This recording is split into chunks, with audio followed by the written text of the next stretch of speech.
We are going to talk about operations available on Python data types today. If you don't know Python 6 inbuilt data types, I have a separate video on that which I will link in the description. It will give you a good basis to understand what we are going to talk about today. There's a lot to cover, so let's get started. Let's break things down into few different operation groups for ease of understanding. And let's talk about the easiest to understand operation group, which is arithmetic operations. These are operations like addition, subtraction, division, and multiplication. To use an arithmetic operation, you can use an operator like the plus sign between two numeric data or two variables that point to a numeric data or any combination of these. It's okay to use 0 or any number of spaces around the operator for better readability as well. What are the numeric data we are talking about here? Well, as discussed in our Python data types video, integers and floating point numbers are considered numeric data types in Python. We have complex numbers in Python as well, but we won't talk about them as they are rarely used. Getting back to arithmetic operations, we have 7 different arithmetic operations in Python, which are plus sign for addition, minus sign for subtraction, star sign for multiplication, forward slash for division, two star signs for exponentiation, two forward slash for floor division, which gives the whole number part of the division and ignores any remainders. For example, 13 floor divided by 5 gives you 2 and ignores the remainder 3. And finally, percentage mark for modulus, which gives the remainder of a division. For example, 13 modulus 5 gives you 3. You can apply two of these operations on string data types as well, and they have very special behaviors. If you apply plus sign between two strings, it will create a new string with the combination or concatenation of the two. Note that you cannot concatenate a string with a different type of data like an integer. Both sides of the plus operation have to be strings. The next operation you can use with strings is multiplication. This might sound a bit weird at first, but bear with me. If you multiply a string with an integer, it will create a repeat of the string a given number of times. For example, hello times 3 will result in hello, hello, hello. One special case is if you multiply a string by 0, you will get an empty string, which when you think about it, is actually seems logical. Note that string multiplication is not commutative. In other words, the string should always be on the left hand side and the integer should be on the right hand side. Arithmetic operations on booleans are very simple. If you try to do any arithmetic operations on a boolean, Python will consider true as 1 and false as 0 and carry out the operation as if they are numerics. So the same numeric rules will apply. You can do any operation with a numeric type and booleans as well. In that case, again the boolean will be considered as 0 or 1. Similarly, if you multiply a string by a boolean, if the boolean is true, it will be like multiplying by 1, so you will get the same string. If the boolean is false, you will get an empty string because you are essentially multiplying by 0. By the way, you cannot do any numeric operations on none type. The second set of operations we'll be talking about is bitwise operations. Do you remember that the integers are stored in memory as binary ones and zeros? Bitwise operations are there to manipulate those binary data. You can only apply bitwise operations on integers and booleans. First, let's take one bitwise operation, bitwise AND, which is represented by ampersand, to see how these work. If you do bitwise AND between 14 and 5, you will get 4. How does this work? To know what happened, you have to check the binary representation of 14 and 5. 14 in binary is 1110. 5 in binary is 101 or 0101. Adding zeros in front of a number has no effect, as you know. What bitwise AND operation does is, for each binary digit, it uses this table, which is called a truth table for AND logic, and gets the correct output. So going from right to left, 0 and 1 is 0, 1 and 0 is 0, 1 and 1 is 1, finally 1 and 0 is 0. So the result is 0, 1, 0, 0 or 1, 0, 0, or in decimal format 4. Why do we have these operations? We use these operations mostly for very specific use cases such as in IoT systems or when we need to manipulate bits of some data in very low level applications. In the real world, when you do normal programming, you won't need to use bitwise operations much. So don't worry if you don't understand these. Nevertheless, you should know that these operations are there and the notations they use. So let's continue. There are 6 bitwise operations in Python and the first 3 operations are very similar. Those are bitwise AND operation, which is represented by ampersand, bitwise O operation, which is represented by pipe character. You can type this in the keyboard with shift backslash. And bitwise XOR operation, which is represented by circumflex character. Usually you can type this in the keyboard with shift 6. O and XOR are the same as AND operation, only difference being the truth table. AND operation will give you 1 only if both inputs were 1 and 0 if either input was 0. O operation will give 1 if either input was 1 and 0 if both inputs were 0. XOR operation will give 1 if the two inputs were different from each other and 0 if both operations were 0 or if both operations were 1. Fourth bitwise operation is NOT operation, which is represented by tilde.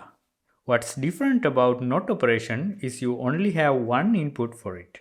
When you use NOT operation on an integer, each bit will be flipped over. So 0 will become 1 and 1 will become 0. Let's take NOT 5. 5 is 1, 0, 1. When you flip the bits, it has to be 0, 1, 0 or 1, 0, which is 2 in decimal. But if you run this in Python, you see that you are getting -6 as the output. The reason is because something called sign bit and 2's complement. Basically, it has to do with how Python represents positive and negative numbers. It's a bit complicated, so I won't go into much detail about it. You'll have to believe me that this is how NOT operation works. Let me know in the comments if you need a separate video on this. Okay, moving on. Let's look at the last two bitwise operations. These are left and right bit shift operations, which is represented by two greater than signs or two less than signs, representing the shift in that direction. Let's take the number 14 in binary format again. You can shift this binary data to the right by using the right shift operator followed by how many times you need to shift. Let's say 2. In that case, we will shift everything to the right twice by discarding the rightmost digits. So the result of this operation is 1, 1 or 3 in decimal format.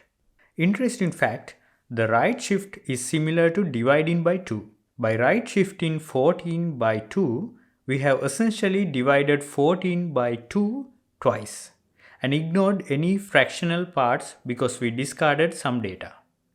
Similarly, you can left shift the number as well. In that case, you fill the new digits with 0. If you left shift 14 by 2, you get 111000, which is 56. Left shifting is similar to multiplying a number by 2. Here we get the same result as if we multiplied 14 by 2 twice. Similar to arithmetic operations, when we apply bitwise operations on a boolean, we consider true as 1 and false as 0 and carry out the operation. Very simple. Again, if you don't understand bitwise operations or if you don't see any use for them, you don't need to try to memorize all of these, so let's move on. The third operation group we are going to check is assignment operations. First of all, let's take a look at the most basic assignment operation which we have already used. When you want to assign some data to a variable, we use the assignment operator denoted by an equal sign. Python will evaluate the right hand side first and assign whatever the result is to the left hand side. The right hand side also can contain variables. In that case, the values that the variables point to will be substituted and the expression will be evaluated. There are more assignment operations as well. Let's take a look. With arithmetic operations and also bitwise operations, you usually do the operation and assign the result to a variable like this. But it's very common for you to do some operations on a variable and use the same variable to hold the modified data. How you usually do it is like this. This is a completely valid statement. As discussed, when Python sees an assignment, it evaluates whatever is in the right hand side first and assigns that to the left hand side. So in the first line, x is 10, then we evaluate x times 20, which is 200, and then we assign that to x again. So in the second line, x gets reassigned to 200. Since this kind of pattern is very common, we have a shorthand notation for this. For each arithmetic and bitwise operations except for not operator, you have an assignment operation. It's easy if I take an example to show this. Instead of doing x equals x times 20, you can use multiplication assignment operator like this. You read this as x equals x times 20 or x times equals 20. Similarly, you have 12 assignment operators for 12 arithmetic and bitwise operators except for not operator. Because not operator doesn't have two sides, it's a one-side operation. The next set of operators are comparison operators. With comparison operators, you can compare if two numeric values are equal or less than or greater than one another. Similar to arithmetic operators, you use the comparison operator like the greater than sign in between two numeric data. Comparison operators always result in a boolean as the output, depending on the comparison is true or not. There are 6 comparison operators in Python. 2 equal signs to check the equality condition. Remember, it's 2 equal signs and not 1. 1 equal sign is to assign data to a variable, so we can't reuse that. Exclamation with the equal signs to check for inequality condition. Greater than sign to check greater than condition, which resolves to true if the left hand side is greater than the right hand side. Less than sign to check less than condition, which resolves to true if the left hand side is smaller than right hand side. Greater than sign and equal sign to check greater than or equal to condition. So this will result in true if the left hand side is bigger or if both sides are equal. And finally, less than sign and equal sign to check less than or equal condition. You can use all of these comparison operators between two strings as well. The logic for string comparison is this. The Unicode number of each character of two strings will be compared using the comparison operator. If any of them result to false, we consider the string comparison to be false. If all of character comparison was true, we consider the string comparison as true. Let me take an example to demonstrate this. Let's say you compare ACE less than BFH. We should compare A less than B, which is true, C less than F, which is again true, and finally E less than H, which is also true. So ACE less than BFH is true. Let's take another example. Hello less than world. H less than W is true, E less than O is true, L less than R is true, L less than L is false because they are equal. So we don't even need to compare the rest of the string because one character comparison was false. So hello less than world is false. What happens if the number of characters in two strings was different? Let's take the example byte less than or equals to xy. So b less than or equals to x is true, y less than or equals to y is also true because they are equal. Then the right hand side string is exhausted. So we stop the comparison there. Since everything we compared until now was true, byte less than or equals to xy is also true. For Boolean data, comparison operation is very simple. Similar to arithmetic operations, you consider true as 1 and false as 0 and carry out the comparison. Just as arithmetic operations, you can compare Booleans with numeric data as well. Let's move on to the next operator group, which are logical operators. Similar to bitwise AND, OR and NOT operators, Python also has logical AND, OR and NOT operators. It might be a bit confusing for why we have two different types, but unlike bitwise operators, logical operators are very important to day-to-day development work. So keep your attention. In bitwise operations, we accessed the ones and zeros of data in memory to calculate our output. The output again is some binary data that contains ones and zeros. You also saw that NOT operator was acting strangely because the bit representation of integers and booleans are complicated. So bitwise operations are more of a low-level bit manipulation operations. Unlike bitwise operators, logical operators do not check underlying bits, but they apply the operations as a whole to the data. And they work very nicely with Boolean data types as well. So let's look at the simplest application of these logical operators, which is with Boolean data types. Do you remember the truth tables? When used with booleans, logical operators return again a boolean adhering to the truth table of that operator. When you use AND operator, which is denoted by the word AND in lowercase, with two booleans, it will use this truth table to give you the correct boolean. Same with OR operator, which is denoted by the word O in lowercase, and the NOT operator, which is denoted by the word NOT in lowercase. Similar to bitwise NOT operator, logical NOT operator also takes only one argument at the right hand side of the operator. So if you remember the truth tables for each of these three operators, logical operators are very simple to comprehend, at least when used with booleans. So what happens if you use logical operators with other data types like strings or integers? In that case, logical operators consider some values as false-like and some values as true-like to get us an output. For example, with integers, 0 is considered false-like and any other number, including negative numbers, are considered true-like. Let's start with the NOT operator. Since 0 is false-like, not 0 will be equivalent to not false. Looking at the truth table, the result of this would be true. If you use any other integer like not 42, the result would be not true, i.e. false.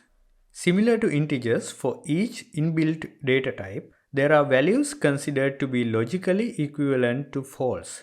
First of all, obviously with booleans, false is the false-like value. With integers, 0 will be considered as false-like and everything else, including negative numbers, will be considered as true. With floats, 0.0 will be considered as false and again everything else is considered as true. With strings, empty strings, basically two quotation marks with nothing in between, will be considered false. Anything else will be considered true. Finally, none will be considered as false as well. Okay, now knowing this, hopefully you can understand the expected output if you use NOT operator with any of this data type. First you check if it's a true-like or false-like, then you return a boolean output that is the opposite of the input's boolean equivalent. So not used with true-like data will give you false and not used with false-like data will give you true. And OR operators used with other data types are a bit more complicated though. Unlike NOT operator, and OR operators doesn't necessarily return a boolean as a result. They return either their right hand side or the left hand side data as the output. More specifically, if you check from left to right, AND operator returns the first false-like data or the last true-like data.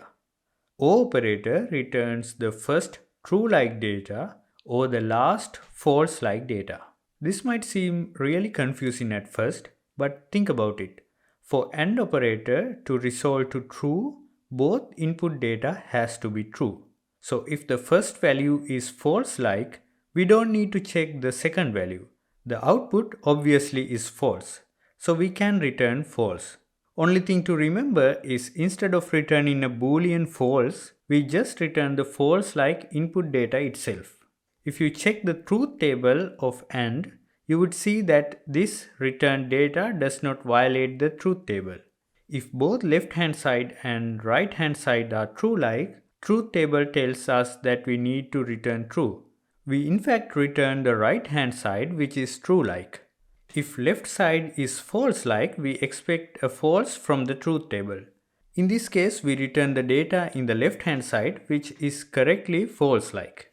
Similarly, if right hand side is false like and the left hand side is true like, we return the data in the right hand side which again is false like. For O operator, we use this truth table. If left hand side is true like, we return that. Else if right hand side is true like and left hand side is false like, we return the right hand side. If both sides were false like, we return the right hand side again. Again, this is false like as expected by the truth table. If you didn't understand how logical operators, especially for non-Boolean types work, I highly encourage you to rewatch this and try to understand what's happening. In Python, we use logical operators a lot, so it's very important that you have a good grasp of this concept. If all good, let's check out the final operator group, which are identity and membership operators. Let's start with identity operators first. We have two identity operators in Python, is and is not. Is operator returns true if left and right hand side are the same object. Similarly, is not operator returns true if left and right hand sides are not the same object. How is this is operator different from equals equals comparison operator? As you remember, equals equals operator checks if left hand side and right hand sides are equal. Is operator on the other hand checks if two sides are the same object. Is and equals equals means two different things, so it's important that you know the difference. For example, let's say you have two bags of 1 kilogram salt. Are these two equal? In the sense of content and the weight, they are equal, but they are two objects, they are not the same object. Similarly, in Python, if you create x and y variables each having the same data, x equals y will give you true, but x is y will give you false, because again, although these are exactly same data, they are stored in two different places in memory. However, instead of assigning a new value to y, if you assign the same data to y using y equals x, now y is also a label on the same data. So x is y is also true now. There's a minor caveat that I need to mention here. The reason I used relatively large integers here and assigned those to variables instead of using the data itself on the either side of the operator is because Python does some optimizations in some cases when you create multiple of the same data. We'll come back to this optimization in more advanced video in the future. Just remember this now. There can be very specific situations where x is y will give you true even if you created two variables with two data. But it's not that important. If you ever come to this issue, it most probably means you are using is operator where you should be using equals equals operator. So if you want to check if two variables are similar, remember to use equals equals operator instead of is operator. Instead, if you want to check if two variables point to the same object, you need to use is operator instead of equals equals operator. If you don't see a use for this operator currently, don't worry, it will make much more sense when we get into custom data types. Next two operators in this group are membership operators. We again have two membership operators, in and not in. Membership operators are used with Python data structures to check if a given value is in a data structure. Fortunately for us to understand how it works, one of the data types we already know supports in operator, that is strings. You can check if a substring is contained in a given string by using the membership operator. So, old in hello world will return true because the left hand side substring is in the right hand side string. Not in operator is the exact opposite of in operator, so not in will return true if the left hand side is not in the right hand side. Membership operators are much more useful when used with data structures. For example, with list data structures, you can check if a certain integer is available in a given list of integers. We will see an example of this when we take a look at data structures in the next video. So that's all the available operators in Python.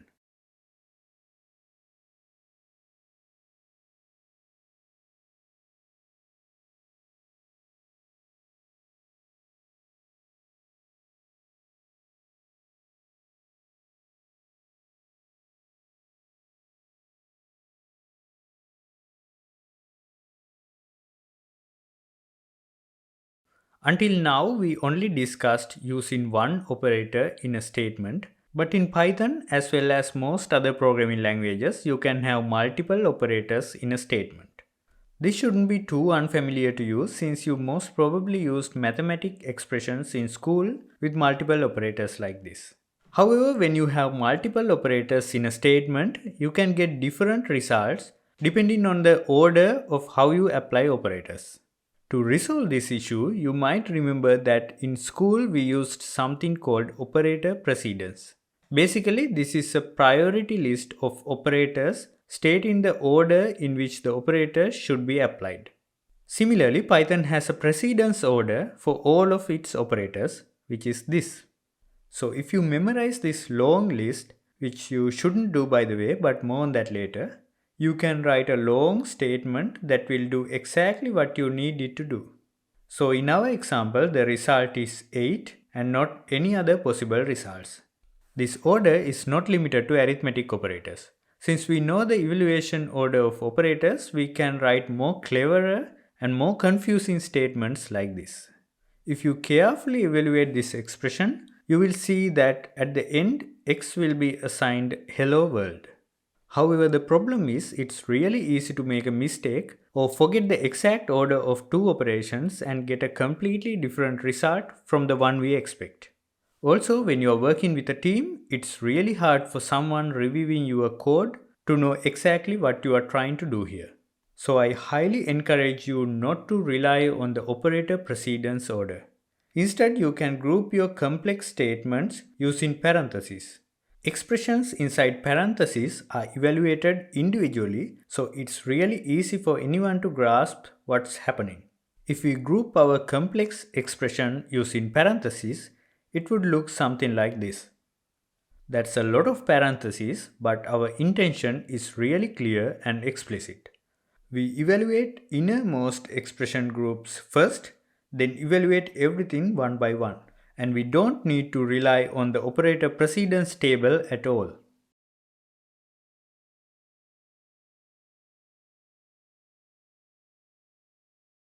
So the takeaway from this section is, know that there is something called operator precedence order and try to remember at least where each group of operators are in this list, but don't write complex expressions relying on this precedence order. It might be technically correct, but very confusing for everyone. So this was a very long and intensive video, but you pushed through and you know all the operators available in Python and how to use them. This is more than enough Python programming for one day, so enjoy the rest of your day. Before you go, subscribe to ByteXY, like the video if you liked it. Thank you so much for your time and see you back soon.